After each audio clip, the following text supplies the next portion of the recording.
subscribe my YouTube channel. Thumbnail দেখে হয়তো বুঝেই গেছো এটি কিসের video. Hello guys, welcome to my YouTube channel. আমার এই খরগোশটি প্রেগনেন্টের আজ 20 দিন কমপ্লিট হয়ে গেল, তাই ওকে বাসা করার জন্য একটি নেক্সট বক্স দেব। নেট বক্স আপনি যে কোনো দিতে পারেন, কাঠের তৈরি কিংবা হয়তো কাঠের তৈরি আপনার কাছে না থাকলে এরকম একটা পেটি এরকম গোল করে কেটে দিতে পারেন। এতে যাওয়া আসার জন্য কোনো সমস্যা হবে না এবং বাচ্চাদেরও ভালোভাবে লালন পালন করতে পারবে এবং দুধ পান করাতে পারবে। চলো নেট বক্সটি ফিট করে দেই ওর খাঁচার মধ্যে। নেট বক্সটি ভালোভাবে ফিট করে দিই যাতে বক্সে ঢোকার সময় বক্সটি কোনোভাবে নড়াচড়া অথবা সরে না যায় জায়গা থেকে। এভাবে আপনিও সাইডে কিছু দিয়ে নেট বক্সটি আটকিয়ে রাখতে পারেন, এতে ও যাতায়াতের জন্য কোনো সমস্যা হবে না এবং বাসাটি এক জায়গায় স্থিরভাবে থাকতে পারবে। এবার খরগোশটি নিজের মতো করে নেট বক্সের ভেতরে খড় দিয়ে কিংবা তার চুল ছিঁড়ে বাসা বানাবে।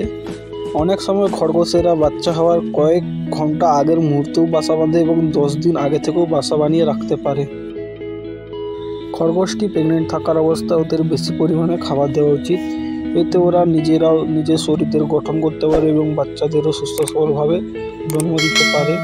এরপর আমরা খরগোশের কোন ক্যালসিয়াম সিরাপ দেবে এমনটা নয় যে খরগোশেরই ক্যালসিয়াম সিরাপ দিতে হবে। আপনি পেটের যে কোনো ক্যালসিয়াম সিরাপ দিতে পারেন 2 ml করে ড্রাই ফ্রুটের সাথে মিশিয়ে অথবা সোজাসুজি মুখের মধ্যে ঢেলেও খাওয়াতে পারেন। সহজ হলো ড্রাই ফ্রুটের সাথে মিশিয়ে খাওয়াতে পারলে। অনেকেই ভাবে যে খরগোশ জল খায় না, এটা ভুল। সব প্রাণী জল খায়, খরগোশও জল খায়। জল যদি গন্ধমুক্ত হয় এবং পরিষ্কার হয় তো ওরা জল পান করবে, নাহলে করবে না। ওরা গন্ধযুক্ত জল একদমই পছন্দ করে না। আমার কাছে 3টি খরগোশ আছে, 2টো মেল 1টি ফিমেল এবং আমি এদের আলাদাভাবে রাখি। অনেকেরই মনে প্রশ্ন থাকে যে খরগোশকে একসাথে রাখা যাবে না কেন এবং কেন এদের আলাদা রাখা হয়। মেল এবং ফিমেল খরগোশ একসাথে রাখলে যখন খরগোশটি গর্ভবতী হয়ে যায় তখন মেল বারবার ফিমেলের সাথে মিটিং করতে চায়।